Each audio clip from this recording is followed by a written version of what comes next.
But joining us right now on the show is a good friend of the RacinBoys. You heard all of the Port City Raceway broadcast on RBN, the RacinBoys Broadcasting Network, last year. He was the owner. He was scheduled to be the manager with the new owners at Port City Raceway this year, but unfortunately that has changed in the last couple of weeks, and I'm speaking of Aaron Lemmons, who joins us now. Aaron, how you doing? Oh, doing good. How about yourself? Well, I'm doing all right. I'm doing okay. Obviously, the big topic here as of late has been Port City Raceway and what's been going on. And, you know, we haven't been able to get John Fiore on, and we understand he's out of town, and hopefully we'll be able to get him on at some point.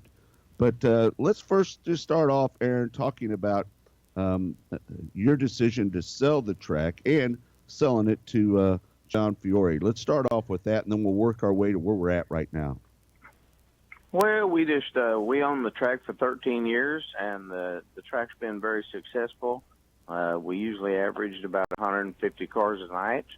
You know, I'm almost 60 years old, and we just decided that it was time to sell the track and have a little time to do some other things.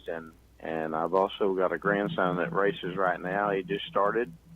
So I thought I'd just slow down a little bit. Mm-hmm. And last end of August or so, I started announcing that I was going to sell the track, and had 3 or 4 people really interested in it. And I just had decided whoever could come up with the money first would, you know, buy the track. And John approached me and wanted to buy the track and wanted to buy me with the track to stay there and run it, just like we had for 13 years, and keep everything going good. And I thought everything was just going to be, you know, the Cinderella story. Here's a man that had the resources that we could add on things and just make it better yet from what I've done in 13 years. And, you know, it started off that way, and then it switched the direction we were going to go. So, but still, we've never heard really what the reasoning is for it. He hasn't confirmed it was because of the construction and wanting to do the roof, right? I mean, when he came to you and said, "All right, Aaron, I'm not going to run. Here's why." What was the number one excuse for him not to open up?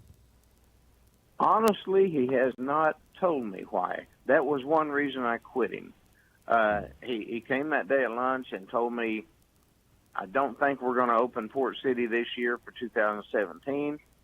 He's never really gave me or the other 2 promoters that were going to run the other tracks any reason or the reason why he wouldn't want to do it, you know, and that's what's really got me upset more than anything. There's no good reason there. Port City's ready to race. I promise you we could race there tonight. Outlaw Speedway was ready to race. South Coffeyville, they've already spent $250,000 up there doing improvements, and Al Perkey was doing a great job getting that facility ready also. So by April, all these 3 facilities would have been ready to race. I don't understand it myself. Why would you buy racetracks and not want to run them? Do you have any suspicion of what the reason might be? Or, I mean, do you have any guesses to what it might be? You know, I honestly don't. I've had people ask me, do you think it's a tax break or something? I don't know. I've never had enough money in my life to worry about a tax break. So I don't know that end of it.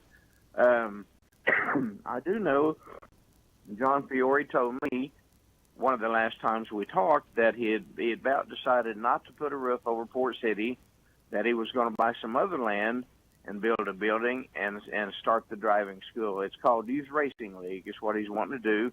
I think it will be very successful, but